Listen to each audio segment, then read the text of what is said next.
Now, the Kenya-led multinational security mission in Haiti has hit a major snag. This is after the United Nations confirmed that it has received a stop work order from the United States government, which had pledged $15 million to the mission. Now, out of the $15 million pledged by the US government, only $1.7 million had been released, which means that $13.3 million has now been frozen. It is important to note that about 900 officers are already in Haiti, 3/4 of those being Kenyan forces. The freeze in aid has definitely come as a shock to many, especially Kenyan government officials, as President William Ruto himself had just recently expressed his faith in President Donald Trump's support for the Kenyan-led multinational security mission in Haiti. So what next? The Kenyan government might decide to keep its troops in Haiti if the contributions already made by the US government are enough to sustain those troops for the 90-day review period. But if those contributions are not enough, then the troops might have to be sent back home.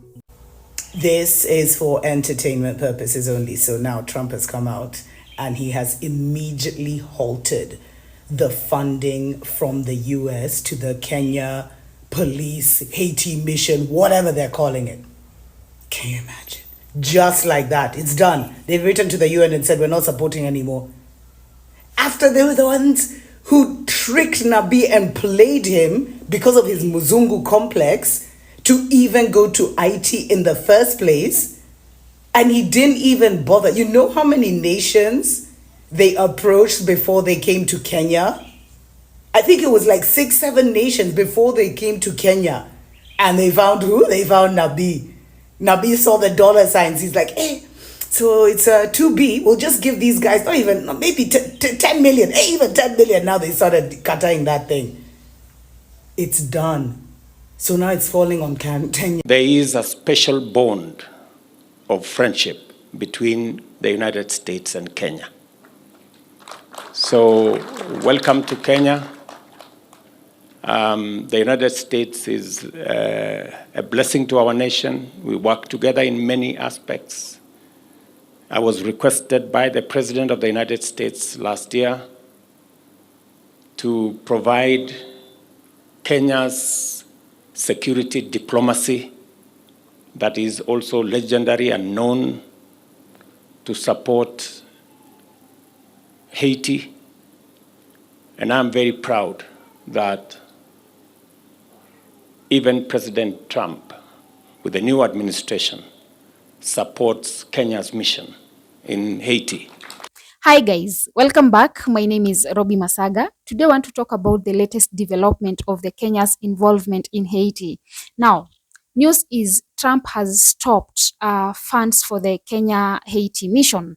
And this comes after people kept, people from both Kenya and outside, they kept telling Ruto, please don't send your people to Haiti. But Ruto didn't want to listen. So how is he going to sort those people? Because Trump has stopped these funds, even when some of these soldiers have not been paid for months. Because that is what we hear. That is what we hear back in Kenya. Some soldiers have not been paid for months. So how is Ruto going to sort them out? Now that Trump has said no more funds to Haiti, how is Ruto going to sort that out? And people kept telling Ruto, please don't send your people there. Don't.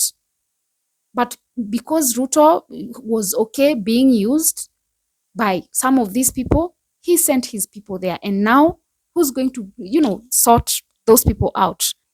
Who's going to bear that cost? It's Ruto who's going to, he has to now go back to, drawing board, start thinking, what can we do? How are we going to bring back our people? Because now that the funds has been stopped, do you think these people will continue working there? Have they even solved whatever that they went there to solve? They've not. The issue is still there. Our president didn't even want to listen to us. The US government has frozen more than 1.7 billion Kenya shillings in funding for the Kenya-led multinational security mission in Haiti. This follows President Donald Trump's 90-day pause on foreign aid. This mission was authorized by the UN in October 2023, but it depends on voluntary financial contribution by member countries. The US had committed about 1.94 billion Kenya shillings, and out of these, about 220 million Kenya shillings has already been spent, and so about 1.7 billion Kenya shillings is now frozen. For the mission, Kenya had pledged 1,000 police officers, and until now, 600 are already on ground in Haiti, and the rest are said to be in training. Other countries such as Jamaica have also contributed troops. The troops are paid between 90,000 Kenya shillings and 300,000 Kenya shillings on top of their salaries. This payment and their logistics are paid by the Kenyan government through the UN Special Fund. With the US withdrawing its contribution to the fund, Kenyan taxpayers may be forced to absorb the financial burden to maintain the country's commitment. The mission was renewed for an additional year in October 2024, meaning that in October 2025, the mission should come to an end. In October 2024, the National Treasury came under spotlight after it emerged that it spent 2.1 billion Kenya shillings in the mission in Haiti without approval from Parliament. This money was spent in the early days of the mission while the UN was still figuring out the financial framework.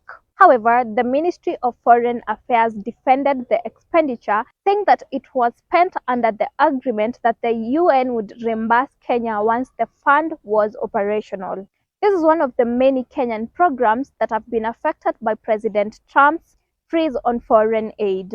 The development comes at a time where thousands of Kenyans who are employed directly or indirectly by the US aid have been sent on an unpaid leave, pending a decision on whether Trump will continue their funding programs. Trump says that the 90-day freeze will help determine whether international aid is aligned with his agenda.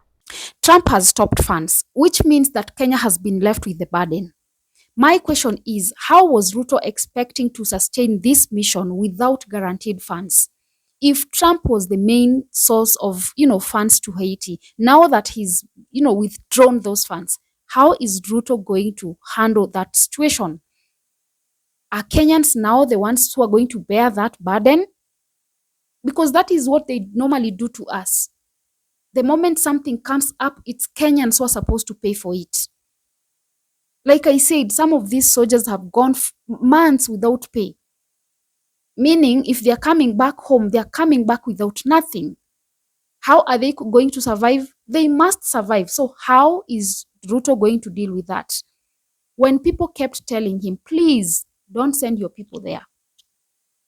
Ask yourself, why is that wealthy countries cannot take their troops in Haiti, but a small country like Kenya, you agree?